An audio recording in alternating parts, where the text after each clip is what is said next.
tonight is an old woman from Millville. She's a cougar, and I'm married to her. She was around here for a long time. Jeff told me I was supposed to teach on the Proverbs 31 woman, so I invited her here to talk to us tonight. Please welcome my wife, Amanda Leitch.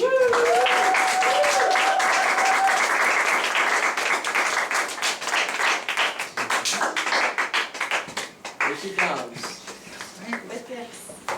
Oh! You got snacks? Brought snacks. I forgot about that. Yeah. You want to pass those around now? Sure, she needs a second applause.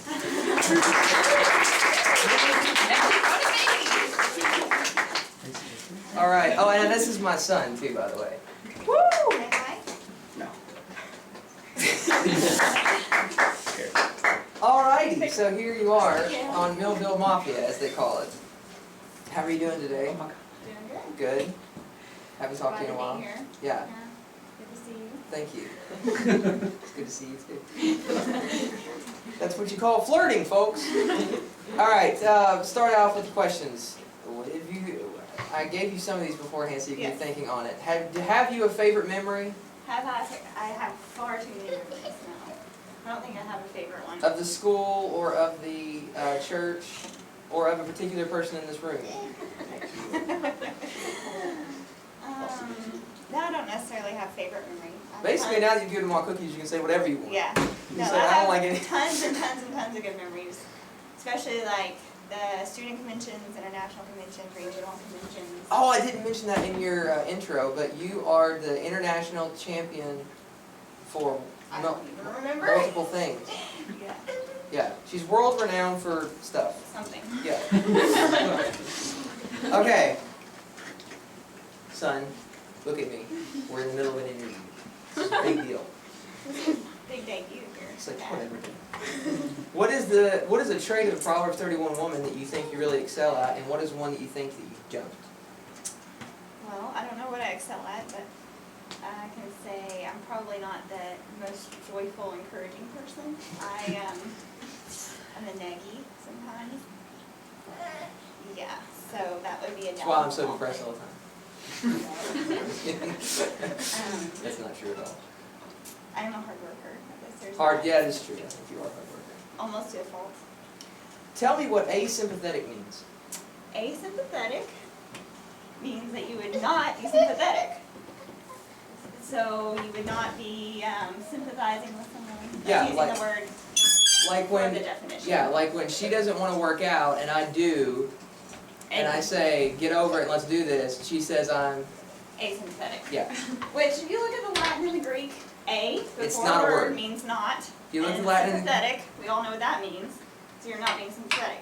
But while we're on this topic, let's go ahead and talk about scream.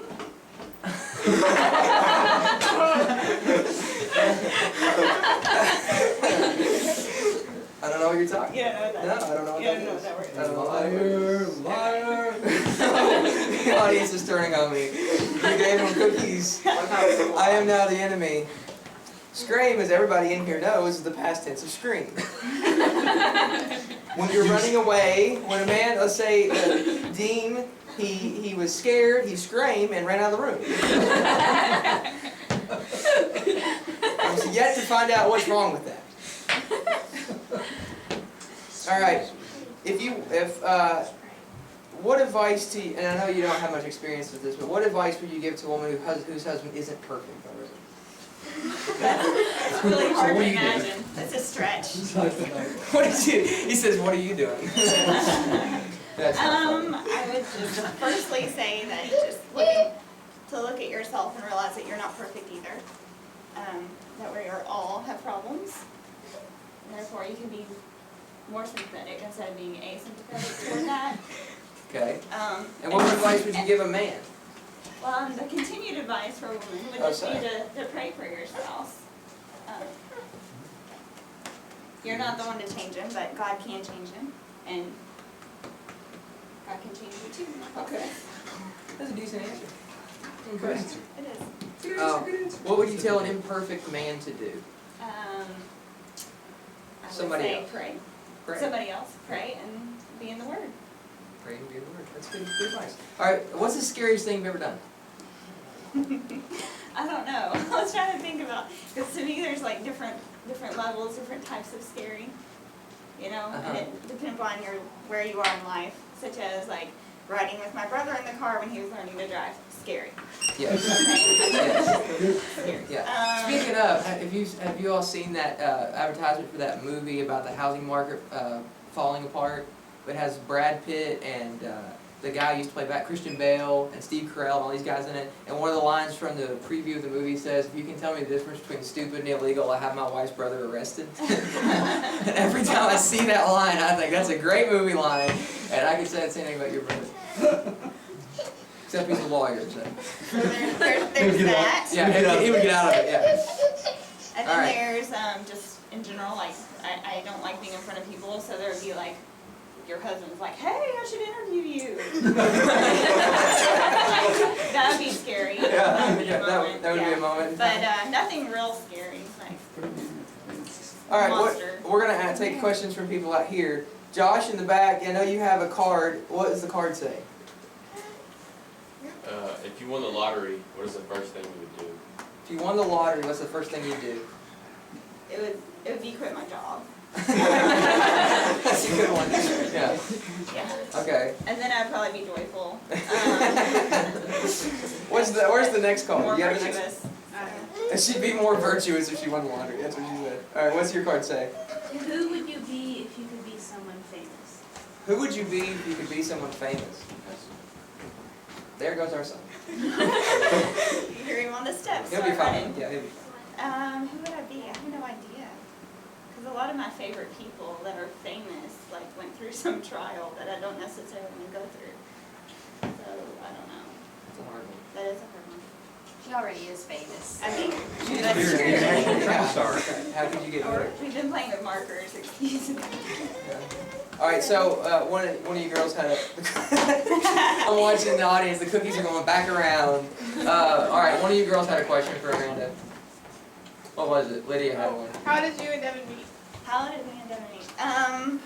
Actually, through church-ish, through Michael Keller. Michael had invited him to church here, basically. That's the bottom line. He's just tearing up stuff in the other room. It's okay. So our first encounters, I don't remember exactly the first one. Like I remember seeing him from the choir loft, "Hey, buddy," and I think there was some dialogue there that I wasn't privy to at the time. Yeah. But let's just It's all the say same. that at first, Inappropriate slander. not that we were kind of at odds, not really, but We hated each other. Is that I what you're trying to mean- say? I was trying to make it better than that. But We hated each other. we disliked each other strongly. Because she's wanting dirt. She's a bad journalist. She's wanting to dig up stuff. Because of Michael Keller. is More what you could wanna be say. said off the record. Yeah. But yeah. Yeah. There's things you shouldn't say on tape that you're not saying. So ask her later. If you ever get the pleasure to actually meet her in person. She's a big celebrity, Amanda Lee. All right. Anything you want to say to them? Any other questions we have before we go? How long are we, producer? Like 6 minutes. Oh gosh, I actually hate you. That was good. I'm so sorry. Just woke him up. He's like, whoa. You have what? 9 minutes. We're at 9 minutes? Alright, good. We have plenty of time. Any other questions before she goes? We don't have to. Oh, we got one. What did you think of Devin's extravagant proposal to you for marriage? For marriage. I thought it was awesome, / it was also a scary moment because it was a scavenger hunt. I don't know if y'all knew that, but I had to go several different places and talk to strange people while being nervous, which was not good for me. It was like an episode of The Bachelor. Kind of, yes. She went, every place she went, she got a rose. Yes, and a note for the next place. And she said to me afterward, if I got dressed up and went all these places and got these roses and these letters, and at the end you didn't propose, we were breaking up. I might have said that. Yes. Yes. So that's what you really thought? Yes. Yes. This better be It worth was it. a lot of work. She She said that very soon after she said yes to the proposal too. It's like, yes, I'll marry you, and by the way, this hadn't happened. That's true. Yeah. All right. What else? Anything else? It's okay, buddy. Mason has a lot of questions about mommy. Not letting me ask me. All right. Thank you for being on the program. You're welcome. Much love. Thanks. All right, give it up for Amanda. Back to the bathroom. Do you like what you see?